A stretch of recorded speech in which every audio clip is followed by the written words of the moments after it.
សួស្តីស្វាគមន៍មកកាន់វគ្គសិក្សា Android ជាភាសាខ្មែររបស់មជ្ឈមណ្ឌល Korea Software HRD បាទសម្រាប់វីដេអូនេះខ្ញុំនឹងធ្វើការ demo ដើម្បីបង្ហាញការប្រើប្រាស់ការ store ទិន្នន័យដែលប្រើប្រាស់នៅ Share Preference បាទអញ្ចឹងដំបូងខ្ញុំសូមបង្កើតនៅ project ថ្មីមួយ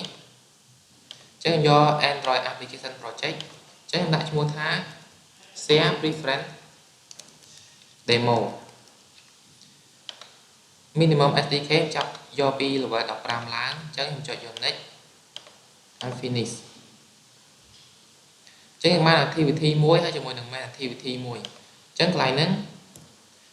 ខ្ញុំនឹងធ្វើការឲ្យ user បញ្ចូលនៅ field 2ហើយនឹង save ទិន្នន័យចូលទៅក្នុង share preference អញ្ចឹងដំបូងខ្ញុំសូមដាក់ title កន្លែងនេះអញ្ចឹងដូរ layout វាទៅជា linear layout ប្រភេទ vertical អញ្ចឹងយក full អញ្ចឹងកន្លែងហ្នឹងខ្ញុំដូរវាដាក់ថា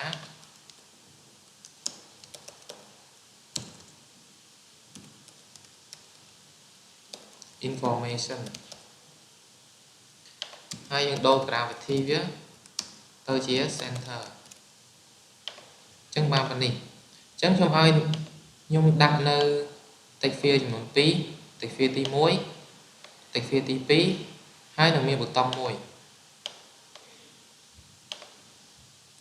អញ្ចឹង text field ទី1គឺយើងបោះ ID ខ្ញុំថា edit text username ហើយយើងឲ្យ hint មួយសម្រាប់បង្ហាញថា field នោះសម្រាប់បញ្ចូលនៅ username អញ្ចឹង edit text ទី2ខ្ញុំដូរ ID ដាក់ថា ed underscore password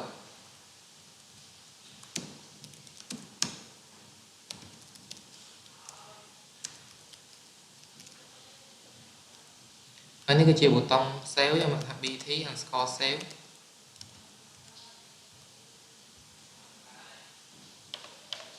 bt underscore save ហើយឈ្មោះវាខ្ញុំដាក់ថា save អញ្ចឹងខ្ញុំបាន text field 2នេះដើម្បីបញ្ចូលតម្លៃនេះចូលទៅកាន់ share preference បាទអញ្ចឹងយើងចូលទៅកាន់ Java activity របស់យើងខ្ញុំលុបពី method នេះចេញ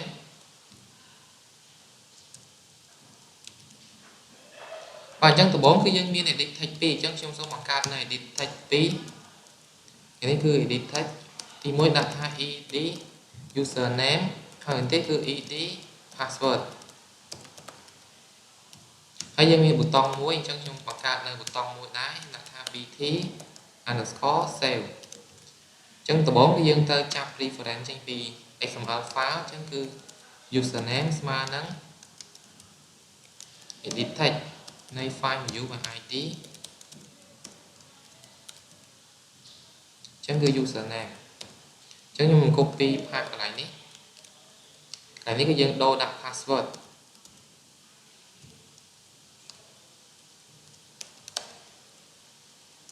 អញ្ចឹងចាប់បាន2ហើយតមកគឺយើងត្រូវទៅចាប់ reference របស់ប៊ូតុងមួយទៀតគឺប៊ូតុង save គឺស្មើនឹងប្រភេទប៊ូតុង file view by id អញ្ចឹងយើងបាន bt save អញ្ចឹងពេលដែលគេ click យើងនឹង save data ដែលមាននៅក្នុង edit text ទាំងពីរនេះចូលទៅកាន់ share preference អញ្ចឹងគឺ event នេះយើងទៅកំណត់ event set on click ទៅឲ្យវាមួយអញ្ចឹងថ្ងៃហ្នឹងខ្ញុំប្រើ new on click listener យើងបិទ comma control shift o ដើម្បី import នៅ library ដែលបានបាត់អញ្ចឹងពេលកន្លែងនេះគឺយើងត្រូវដាក់វាចូលទៅក្នុង share preference អញ្ចឹងដំបូងនៅពេលដែលគេ click គឺយើងបង្កើតនៅ share preference មួយគឺយើងយក share preference ជាប្រភេទនេះខ្ញុំដាក់វាថា share preference ស្មើនឹង get share preference យើងត្រូវឲ្យឈ្មោះវាតើ share preference ឈ្មោះអីគេអញ្ចឹងខ្ញុំដាក់ថា my sp ខ្ញុំដាក់ថា my share preference mode របស់វាអញ្ចឹង mode គឺមាន mode underscore private អញ្ចឹងយើងយកតែ private មកប្រើទេបន្តមកគឺយើងត្រូវមានបង្កើតនៅ editor មួយដើម្បីអាច edit នៅ share preference នឹងបានអញ្ចឹងដាក់ថា editor ស្មើនឹង share preference .edit អញ្ចឹងប៉ុណ្ណឹងយើងអាច edit នៅ share preference បានហើយអញ្ចឹងខ្ញុំយក editor .put យើង put អីគេចូល យើងអាចជា boolean float in អញ្ចឹងពេលនេះគឺយើង put string ចូលអញ្ចឹងយើងឲ្យ key មួយអញ្ចឹងយើង key ចំណាត់ថា username value វាគឺបានមកពី edit text underscore username dot get text អញ្ចឹងបាន dot get text dot to string អញ្ចឹងយើងបានតន័យពី edit text ហ្នឹងដាក់ចូលក្នុង share preference ហ្នឹងអញ្ចឹងយើង copy មួយទៀតខ្ញុំថាអញ្ចឹងទី2គឺយើង put string ដូចគ្នាប៉ុន្តែយើងដូរឈ្មោះ key វាអញ្ចឹងទី1យើងដាក់ username ហើយទី2គឺយើងដាក់ password ចូលអញ្ចឹងគឺបានមកពី edit text password ប៉ុណ្ណឹងគឺយើងបានបញ្ចូលតម្លៃចូលទៅក្នុង share preference ហើយតែចំណុចដែលសំខាន់ចុងក្រោយគឺនៅពេលដែលយើងបញ្ចូលហើយគឺយើងត្រូវតែប្រើពាក្យថា edit .commit ដើម្បីបញ្ចប់នៅការងាររបស់យើងពេលនោះបានទិន្នន័យទាំងអស់នេះគឺវា save ចូលទៅក្នុង share preference អញ្ចឹងពេលដែលវា share អញ្ចឹងយើងឲ្យវាបង្ហាញថោកមួយទៅប្រាប់ថាយើងទៅបានទិន្នន័យរបស់យើងត្រូវបាន save ចូលទៅក្នុង share preference ហើយអញ្ចឹង context យើងដាក់ថា get application context ហើយខ្ញុំដាក់ថា data was saved អញ្ចឹងរយៈពេលខ្ញុំឲ្យខ្លីបានហើយអញ្ចឹងដាក់ថា toast.length.short ចុងក្រោយគឺយើងសូមអញ្ចឹងពេលដែល click ប៉ុណ្នេះគឺបានថាយើង save នៅ share preference នេះតន័យចូលទៅក្នុង share preference អញ្ចឹងខ្ញុំ save ហើយយើងសាក run នៅកម្មវិធីនេះសាកមើល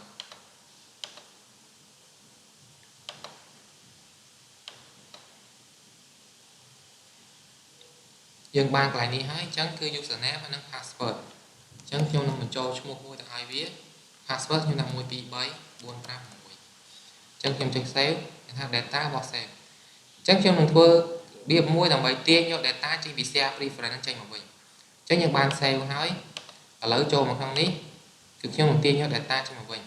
អញ្ចឹងយើងដាក់ text មួយខាងក្រោមនេះទៅ y វាខ្ញុំដាក់ថា match parent medium text ខ្ញុំដូរថា get information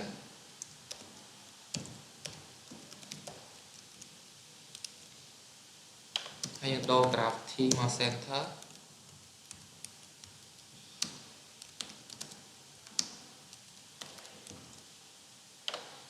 អញ្ចឹងយើងបានប៉ុណ្ណេះខ្ញុំសូមដាក់ margin top ដើម្បីឲ្យវាឃ្លាតពីខាងលើយើងដាក់ថា30 dp អូខេអញ្ចឹងខាងក្រោមនេះអញ្ចឹងខ្ញុំឲ្យប៊ូតុងវាមួយនៅពេលដែលគេคลิกលើប៊ូតុងនេះវានឹងទាញ data ចេញពី share preference ចេញមកអញ្ចឹងថ្ងៃនេះខ្ញុំដាក់ថា get share preference ខាងក្រោមគឺមាន text view មួយសម្រាប់បង្ហាញអញ្ចឹងដាក់ line text កន្លែងនេះខ្ញុំមក ID វាដាក់ថា tv underscore display អញ្ចឹង text វាគឺយើងអត់បានមិនចាំបាច់ set ទៅឲ្យវាទេគឺយើងចាំ set តម្លៃទៅបានពី share preference ចូលទៅឲ្យវាអញ្ចឹងអានេះយើងដាក់ថាប៊ូតុង load ដើម្បី load share preference ចេញមកអញ្ចឹងអានេះយើងដាក់ load ដែរទៅដើម្បីឲ្យងាយស្រួលយល់ load data អញ្ចឹងពេលគេចុច load data យើងនឹងបង្ហាញនៅទិន្នន័យដែលគេបានបញ្ចូលនោះអញ្ចឹងចូលមកវិញគឺយើងត្រូវបន្ថែមប៊ូតុងអញ្ចឹងមានប៊ូតុង save មួយប៊ូតុងណា underscore bt underscore load គឺមានប៊ូតុងហើយយើងមាន text view មួយទៀត text view ណា tv display អញ្ចឹងអានេះយើងទៅចាប់ reference វាឲ្យអញ្ចឹង display ស្មើនឹង text view file view by id អញ្ចឹងបោះ display ចូលតោះទៀតគឺយើងមានប៊ូតុងអញ្ចឹងកន្លែងនេះគឺយើងសេខាងក្រោមនេះ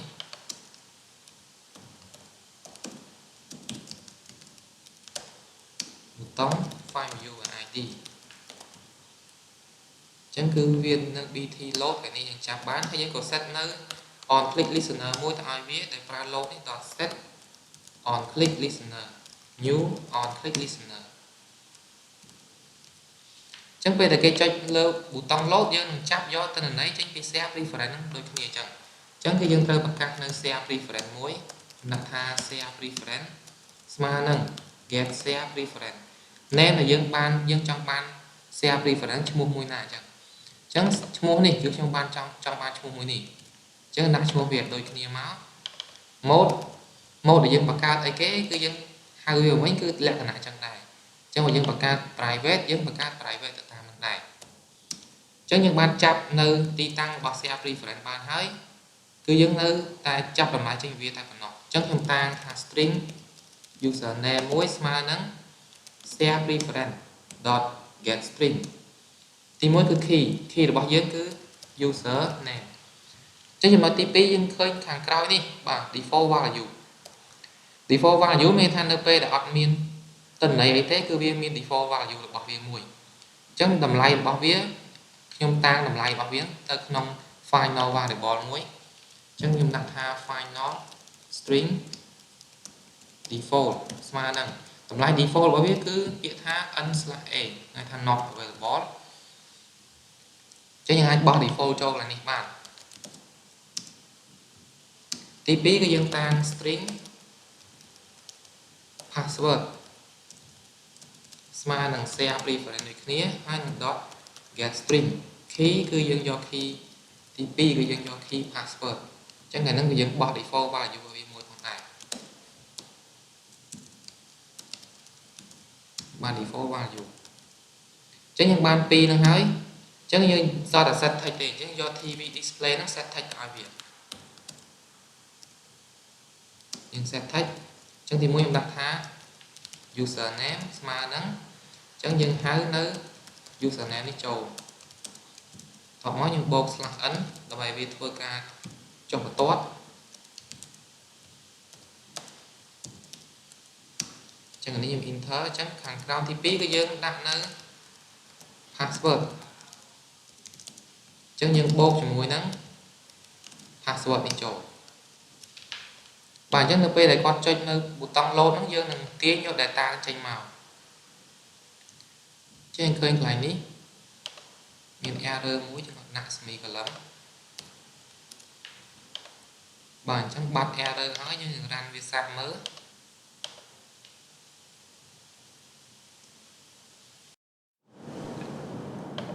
អញ្ចឹងកម្មវិធីយើង run ហើយ